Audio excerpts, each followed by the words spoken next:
Tidak ada satu musibah yang menimpa di permukaan bumi ini, tidak ada satu musibah yang terjadi di permukaan bumi ini, wala fi anfusikum, dan juga tidak ada pada diri kamu, illa fi kitabim min qabli an nabraha, kecuali semuanya sudah ditentukan oleh Allah Subhanahu wa taala sebelum Allah Subhanahu wa taala ciptakan ini alam. Jadi semuanya sudah diciptakan oleh Allah Subhanahu wa taala.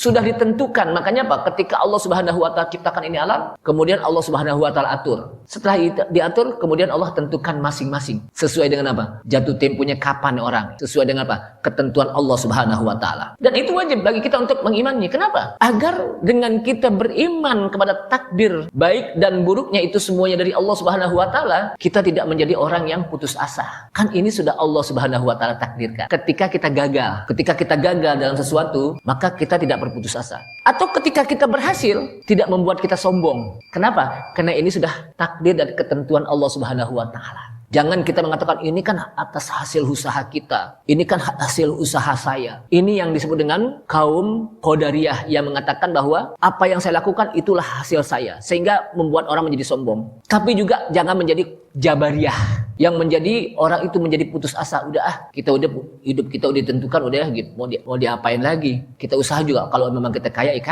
sesuai dengan ketentuan Allah. Kalau kita alim, diam aja entar juga apa. Jadi orang yang seperti ini itu orang yang putus asa, nggak mau berusaha, nggak mau bergerak, nggak mau merubah. Maka Ahlus Sunnah wal Jamaah adalah betul bahwa semua yang terjadi atas takdir dan ketentuan Allah Subhanahu wa taala. Tapi kita kan diberikan akal oleh Allah Subhanahu wa taala untuk berpikir. Kita diberikan potensi bergerak. Kita dijadikan oleh Allah Subhanahu wa taala fisik untuk apa? Bisa berusaha. Sehingga kalau kita usahanya gagal, jangan putus asa. Karena itu tidak terlepas dari takdir dan ketentuan Allah Subhanahu wa taala. Tapi kalau kita berhasil, itu juga jangan sombong. Kenapa? Karena itu juga bagian dari takdir dan ketentuan Allah Subhanahu wa taala.